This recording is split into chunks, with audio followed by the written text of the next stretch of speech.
आदित्य बुआ को अनामिका की समस्या समझने में सिर्फ एक दिन लगा। सभी संबंधित व्यक्तियों से बात करके उन्हें अच्छा खासा अंदाजा हो गया कि अनामिका क्यों नाराज होकर पिछले 1.5 महीने से ससुराल को छोड़कर मायके में रह रही थी। अपने भैया भाभी की शादी की 30वीं सालगिरह पर बधाई देने आदित्य अपने छोटे बेटे रवि, उम्र 22 वर्ष के साथ लखनऊ से दिल्ली आई थी। इस अगस्त 2024 में सभी करीबी और ख़ास रिश्तेदार थे। उन्होंने इस मौके का फ़ायदा उठाया और समस्या की जड़ खोज निकाली। अनामिका उम्र 26 वर्ष घर से अलग रहना चाहती थी, पर कार्तिकेय उम्र 28 वर्ष ऐसा करने को तैयार नहीं था। घर का 2 कमरे का अपना मकान होते हुए किराए के बेकार एक कमरे में 3000 रुपये फूकने की क्या ज़रूरत थी। अनामिका के ससुर श्याम सुंदर जी उम्र 58 वर्ष की नाराज़गी को आदित्य ने साफ महसूस किया था। मेरे सीधे साधे बेटे को बहुत ज़्यादा तेज लड़की मिल गई। बहन जी अनामिका की सास ममता उम्र 55 वर्ष ने दुखी स्वर में उन्हें बताया। अनामिका को घूमने फिरने, बाहर खाने, खरीदारी करने, फिल्म देखने में बहुत दिलचस्पी रहती है। बस घर गृहस्थी की जिम्मेदारियों का जिक्र किया नहीं कि उसका मुंह बन जाता है जब मायके में जमकर मेरे बेटे पर जबरदस्ती दबाव बना रही है। मेरी बात का बुरा मत मानना बहन जी, आपके भैया भाभी ने अपनी छोटी बेटी में चमक धमक व नखरे तो खूब पैदा करवा दिए, पर समझदारी बिल्कुल भी नहीं दी। जल्द ही सब ठीक हो जाएगा। आदित्य ने उन दोनों को ऐसी तसल्ली बार बार दी, पर उनकी आंखों में बेटे बहू के अलगाव को लेकर संयस के भाव बने ही रहे। जब पैसे कम हो तो बचत की कीमत अनामिका समझ ही नहीं रही थी। आदित्य बुआ ने अपने भाई अमर उम्र 60 वर्ष से इस विषय में चर्चा छेड़ी तो फौरन गुस्से में भड़क उठे। मेरी बेटी ससुराल में जाकर पीस रही है, बस उसकी दोनों ननदें काम में रत्ती भर हाथ नहीं बटाती। उसके सुख दुख की कार्तिकेय को फिक्र नहीं। मैं यह घर उसके नाम कर दूंगा बहन, वह सारी जिंदगी यहाँ रह लेगी, पर कायदे कानून और रीति रिवाज के नाम पर अत्याचार झेलने ससुराल जबरदस्ती नहीं भेजी जाएगी। अपने भाई का गुस्से से लाल हो रहा चेहरा देखकर आदित्य बुआ ने उन्हें समझाने बुझाने की कोशिश नहीं की थी। अपनी भाभी रमा उम्र 57 वर्ष से अकेले में बात करते हुए उनकी आंखों में आंसू भर आए थे। जी अभी अनामिका की शादी को साल भर भी पूरा नहीं हुआ और वह नाराज होकर पति से दूर यहाँ रह रही है। 2 में से कोई भी झुकने को, समझदारी की बात सुनने को तैयार नहीं होता। अपने घर में उनका संबंध टूटने तक की बात सुनती हूँ तो मन कांप उठता है। आप ही कोई रास्ता निकालिए जी, नहीं तो मेरी बेटी का घर अच्छी तरह बसने से पहले ही उजड़ जाएगा। रमा का पिलक कर रोना आदित्य बुआ का मन बहुत भारी कर गया। अनामिका की बड़ी बहन सुनीता उम्र 30 वर्ष ने चिढ़े हुए लहजे में आदित्य बुआ को अपनी राय बताई। अनामिका और कार्तिकेय छोटे बच्चे नहीं हैं जो अपना भला बुरा ना पहचान सके। जो इंसान किसी से हिस करके जिएगा वह सदा दुख तकलीफ में ही रहेगा। कौन किसके हिस करता है? आदित्य बुआ ने यह सवाल कई तरह से पूछा, पर सुनीता ने अपनी बात का और ज़्यादा खुलासा नहीं किया। सुनीता के पति मनोहर वर्ष 32 ने उन्हें एक महत्वपूर्ण जानकारी दी। बुआ जी यह कार्तिकेय बस देखने में ही सीधा है। मनोहर ने कुछ कुरेदे बिना गुस्से से कांपती आवाज़ में उन्हें बताया। उसने हमारी अनामिका के साथ मारपीट की। अरे अगर आपके भाई को मैं यह बता दूं तो वे अपने अत्याचारी दामाद को गोली ही मार देंगे। आप जानती हैं कि हमारे घरों में किस तरह बात बात में भाले भर से चल जाते हैं। बुआ जी आप तो जानती ही हैं कि अनामिका मुझसे कुछ नहीं छुपाती। यह बात किसी और को क्यों नहीं मालूम है? मैंने ही अनामिका को मना कर रखा है और वह ससुराल कब लौटेगी तब तक नहीं, जब तक कार्तिकेय उसे इज्जत और खुशियां देने को तैयार नहीं हो जाता। बुआ जी अगर इस इंसान की गलती हरकतों पर पहली बार के बाद ही अंकुश नहीं लगाया तो हमारी अनामिका की उस घर में जिंदगी नर्क से बदतर हो जाएगी। बाहर गली में ले जाकर आदित्य बुआ ने कार्तिकेय के दिल की बात पूरी गंभीरता से सुनी थी। बुआ जी अनामिका की निगाहों में अपने जीजा के लिए जो एक सुपर हीरो की छवि है वही हमारे बीच जबरदस्त मन मुटाव का कारण है। अपने मन की बात कहते हुए कार्तिकेय गुस्से में नजर आने के साथ साथ बहुत परेशान भी दिख रहा था। मेरी समझ में तुम्हारी बात नहीं आई है। आदित्य बुआ उलझन का शिकार बन गई। हमारी रोका के दिन से लेकर आज तक मेरे कान पक गए हैं अनामिका के मुंह से उनके जीजा का गुणगान सुनते हुए। हर समय मेरी तुलना अपने जीजा से करके मेरा खून फूंक रही है। बेटा, वह मनोहर की इकलौती लाडली साली है। क्या बातें छुपाती है तुम्हें? अनामिका की बुआ जी, मैं मानता हूँ कि मनोहर भाई साहब मुझसे ज़्यादा कमाऊ और रईस इंसान हैं, पर मैं उनकी कार्बन कॉपी बनकर नहीं जीना चाहता हूँ। क्या अनामिका चाहती है कि तुम उनकी कार्बन कॉपी बनो? बिल्कुल। वह अपने माता पिता से अलग हुए हैं तो मैं भी वैसे ही करूँ। वह हर हफ्ते बाहर का खाना खाते हैं तो हमें भी उसी तरह पैसे फूकने चाहिए। मैं भी महंगे कपड़े पहनने लग जाऊँ, टूटी फूटी इंग्लिश बोलना शुरू करूँ। मैं बता नहीं सकता कि आपकी भतीजी ने इस तरह की बातें करके मेरी इज्जत को कितनी ठेस पहुँचाई है। कार्तिकी का दुख उसकी आवाज में साफ झलका। कार्तिकेय, उसकी बात में नासमझी की झलक है, पर तुम तो समझदार हो। तुम दोनों का अलग अलग रहना तो बिल्कुल ठीक बात नहीं है। मैंने उससे साफ कह दिया कि जब उसके दिमाग से जीजा के बड़प्पन का नशा उतर जाए तभी वह मेरे पास लौटने की बात सोचे। उसे समझाना या डांट डपट कर सीधे रास्ते पर रखना अब बस में नहीं रहा बुआ जी। कार्तिकेय की नाराजगी देखकर आदित्य बुआ की आंखों में पश्चाताप के भाव और ज़्यादा गहरे हो उठे। घर से निकलकर सड़क पर बुआ ने आखिरी में अनामिका के मन का हाल जानने की कोशिश की। शादीशुदा जिंदगी की मौज मस्ती को लेकर मेरे सारे अरमान टूटकर बिखर चुके हैं बुआ। अनामिका ने उदास लहजे में कहा, मेरे ससुराल का हर जन मेरी जिम्मेदारियां मेरे सुधरने और बदलने की बात करता है। किसी को मेरे सुख दुख या मेरी खुशियों की फिक्र नहीं है। क्या कार्तिकेय तुम्हें प्यार नहीं करता? मुंह से हमेशा प्यार करने का भरोसा दिलाते हैं पर मेरे मन की बात समझते नहीं। क्या तुम्हारे मनोहर जीजा को लेकर भी तुम दोनों के बीच में अनबन चलती है?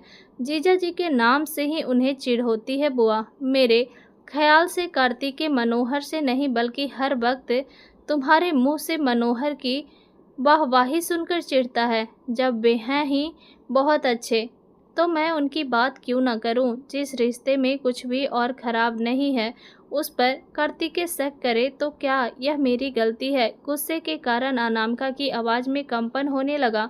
कार्तिकेय तुम दोनों के रिश्ते पर शक करता है? बुआ ठिठक कर वहीं रुक गई। अनामिका ने कोई जवाब नहीं दिया पर उसकी आंखों में आंसू बह चले। अचानक आदित्य बुआ को कुछ याद आया और उन्होंने झटके से अगला सवाल पूछ लिया, क्या इसी शक के कारण कार्तिकेय ने तुम पर हाथ उठाना शुरू किया है? क्या कार्तिकेय ने आपको सब कुछ बता दिया है? अनामिका हैरानी से भर उठी। उसने कुछ नहीं कहा। यह तो मेरा अंदाजा है। क्या मेरा अंदाजा ठीक है? अनामिका, बुआ, कार्तिकेय ने पहली और आखिरी बार मुझ पर हाथ उठा लिया सो उठा लिया। मैं अगली सुबह ही मायके आ गई और अब तभी ससुराल लौटूंगी जब कार्तिकेय की अकल ठिकाने पर आ जाएगी। पल भर में आंसुओं की जगह अनामिका की आंखों में गुस्से की लाली नजर आने लगी। बेटी, पति से अलग होकर रहना ठीक नहीं है। अच्छा बुआ, मैं सब संभाल लूंगी। अनामिका ने उन्हें हाथ हवा में उठाकर टोक दिया। आप कार्तिकेय के द्वारा जीजाजी और मुझ पर शक करने की बात किसी से भी ना करना प्लीज। मैंने किसी को कुछ नहीं कहा है। यह बात आम हो गई तो मारे शर्म के मैं जमीन में पड़ जाऊंगी। मैं किसी से कुछ नहीं कहूंगी। चल अब अंदर चलें। आदित्य बुआ ने अनामिका को समझाने की कोशिश नहीं की तो वह राहत के भाव आंखों में समेटे घर की तरफ मुड़ गई। उस रात आदित्य बुआ देर तक सो नहीं पाई। वे सिर्फ 4 दिनों के लिए भाई के घर आई थी। वापस लौटने से पहले वे अनामिका की समस्या को जड़ से दूर करना चाहती थी, इसलिए वे देर रात तक सोच विचार में डूबी रही। उस रात मनोहर, सुनीता और उसके दोनों बच्चे वापस अपने घर नहीं गए थे। आदित्य बुआ के जोर देने पर मनोहर ने सुनीता और बच्चों को 3 दिनों के लिए वहीं रहने की इजाज़त दे दी। अगले दिन शाम को बुआ सुनीता के दोनों बच्चों के साथ पास वाली मुख्य सड़क पर टहलने निकली। उन्होंने नोट किया कि इस सड़क पर पहुंचते ही जो 2 सबसे बड़ी इमारतें नजर आती थी वे नर्सिंग होम थी। बाईं तरफ 50-60 मीटर दूर रमा नर्सिंग होम था। दाईं तरफ करीब इतनी ही दूरी पर ज्योति नर्सिंग होम था। दोनों ही बहुत पुराने और आसपास के इलाके में खूब मशहूर थे। इन दोनों में ही शहरी लोग आते थे और आसपास के कस्बों के लोग भी। इन्हीं दोनों नर्सिंग होम को आधार बनाकर बुआ ने अनामिका की आंखें खोलने व पति पत्नी के रिश्ते की ज़रूरत समझाने का काम अगले दिन दोपहर में किया। उस समय घर में सिर्फ अनामिका मौजूद थी। बुआ ने अपनी भाभी रमा को अपनी बचपन की सहेली रंजना, उम्र 59 वर्ष, के घर बहाने से भेज दिया, जिसके पिता पुलिस में कांस्टेबल थे। उनकी ही प्रार्थना पर चचेरे भाई की लड़की अनीता, 28 वर्ष, ने सुनीता को बच्चे समेत अपने घर खाने पर बुला लिया था। उसके भैया अमर सुबह काम पर चले ही गए थे। अपने बेटे रवि को उन्होंने पड़ोसी रतनलाल जी, उम्र 62 वर्ष के बेटे की मोटरसाइकिल पर सुबह भिजवाकर सारा इंतजाम पूरा कर लिया था। बुआ का सारा नाटक दोपहर 12 बजे के आसपास शुरू हुआ। अनामिका ने सब कुछ कमरे की खिड़की पर पड़े पर्दे की ओट से छिपकर देखा सुना था। अनामिका की ससुराल ज़्यादा दूर नहीं, 4-5 किलोमीटर पर थी। वहाँ से रवि अनामिका की सास ममता को मोटरसाइकिल पर पीछे बिठाकर सबसे पहले आया। रवि ने घबराकर अंदाज में उन्हें सिर्फ इतना बताया था कि माँ ने आपको फौरन बुलाया है। अनामिका के कुछ पूछने से पहले ही आदित्य बुआ ने डरी व घबराई आवाज़ में उनसे कहा, बहन जी, कार्तिकेय और उसके पिताजी को मैंने सुबह यहाँ बुलाया था अनामिका की वापसी के बारे में बात करने के लिए। उनके खाने के लिए जो सांभर बड़ा मंगवाया वह स्वाद में अच्छा पर जहरीला निकला। वे दोनों नर्सिंग होम में भर्ती हैं। इस वक्त ममता के चेहरे का रंग फौरन उड़ गया। क्या तबीयत बहुत बिगड़ गई है? कौन से नर्सिंग होम में भर्ती हैं? मुझे ले चल उसके पास बेटा।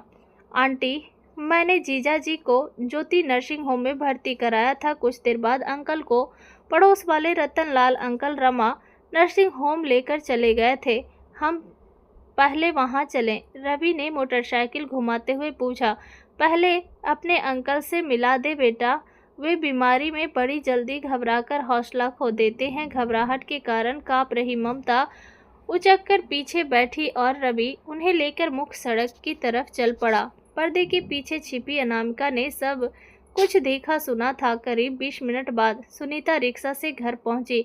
उसे बुआ ने फ़ोन करके फौरन अकेले लौटने का आदेश दिया था। आदित्य बुआ ने उसे वही जानकारी दी जो ममता को दी थी, पर कार्तिकेय के पिता की जगह अपने भाई अमर का नाम लिया और कार्तिकेय की जगह उसके पति मनोहर का। सुनीता जिस ऑटो से आई थी उसी से लौट चली। मुख्य सड़क पर पहुंचकर ऑटो दाईं तरफ मुड़ा। उधर ज्योति नर्सिंग होम था, जिसमें मनोहर के भर्ती होने की जानकारी उसे आदित्य बुआ ने दी थी। एक एक करके मनोहर, कार्तिकेय के पिता श्याम सुंदर, फिर कार्तिकेय और अंत में अनामिका की माँ रमा घर पहुँचे। आदित्य बुआ फूड पॉइजनिंग की कहानी हर एक को गेट पर खड़ा करके सुनाती। डर और घबराहट का अभिनय वे हर बार पहले से बेहतर कर रही थी। आने वाले को किसी अपने करीबी में से एक व्यक्ति को पहले किसी नर्सिंग होम में देखने जाने का फैसला बदहवासी की हालत में फौरन करना पड़ता। बुआ किसी को सोचने का बिल्कुल समय नहीं दे रही थी। मनोहर को अपनी लाडली साली और पत्नी में से चुनाव करना पड़ा और वह अपनी पत्नी सुनीता को पहले देखने गया। कार्तिकेय ने अपनी मां ममता और अनामिका के बीच में अपनी जीवन संगनी को पहले देखने जाने का निर्णय लिया। श्याम सुंदर जी अपनी पत्नी ममता का हालचाल जानने को बाईं तरफ रमा नर्सिंग होम गए, जबकि उनके बेटे कार्तिकेय के ज्योति नर्सिंग होम में होने की जानकारी बुआ ने उन्हें दी थी। सिर्फ रमा अपवाद साबित हुई। उसने पति और बेटी के बीच में सुनीता को पहले देखने जाने का फैसला किया। अपने भाई के कुशल स्वभाव को देखते हुए बुआ ने अमर को नाटक का हिस्सा नहीं बनाया था। पर्दे के पीछे छिपी अनामिका को बुआ के नाटक की पूर्व जानकारी बिल्कुल नहीं थी। किसने पहले किसे देखने जाने का चुनाव किया था, यह जानकारी देने के अलावा बुआ ने अनामिका से सारे समय नाटक को लेकर कोई चर्चा नहीं की थी। रमा की आंखों से ओझल हो जाने के बाद बुआ ने अनामिका को आवाज देकर अपने पास बुला लिया। बुआ, जब नर्सिंग होम में कोई मरीज भर्ती नहीं है तो कोई भी यहाँ वापस क्यों नहीं लौटा है? सामने आते ही अनामिका ने उलझन भरे स्वर में अद्वितीय बुआ से सवाल पूछा। वे सभी छोटी सी पार्टी का आनंद अपने दोस्त के घर पर ले रहे हैं। बुआ रहस्यमय अंदाज में मुस्कुराई। किसने दी है पार्टी? मैंने। आपने? किस लिए बुआ? पार्टी मैंने दी है और कारण भी देर सवेर पैदा ही हो जाएगा। बुआ अचानक हंसी तो अनामिका की उलझन और बढ़ गई। बुआ, मेरी समझ में कुछ नहीं आ रहा है। जो कुछ भी किया है आपने, उसके द्वारा आप मुझे कुछ सीख देना चाहती हैं। मैं इतना समझ रही हूँ, पर क्या है वह सीख? अब आप हंसना मुस्कुराना छोड़कर मुझसे सीधी साधी बात कहो। तो पहले फटाफट घर का ताला लगा। सब लोग हमारे अमर के दोस्त की यहाँ बेसब्री से इंतजार कर रहे होंगे। बेचारा रवि किसी को नाटक के बारे में कुछ भी नहीं समझा पा रहा था। उन सब से पहले रास्ते पे आप मुझे समझाइए सारा चक्कर। ऐसा कहे उलझन का शिकार बनी अनामिका घर में ताला लगाने के काम में लग गई। अमर के दोस्त के घर की तरफ बढ़ते हुए बुआ ने अनामिका का हाथ पकड़ा और संजीदा लहजे में बोली, बेटी, तूने देख लिया ना कि आज हर व्यक्ति को अपने जीवन साथी की, अपनी संतान, अपने माता पिता या रिश्तेदार की तुलना में फिक्र ज़्यादा थी। सिर्फ तेरी माँ इसका अपवाद रही और उसके अनोखे व्यवहार के बारे में मैं अपने विचार तुझे बाद में बताऊंगी। बुआ, मेरी समझ से हर किसी को अपने जीवन साथी से ज़्यादा जुड़ाव होना स्वाभाविक है।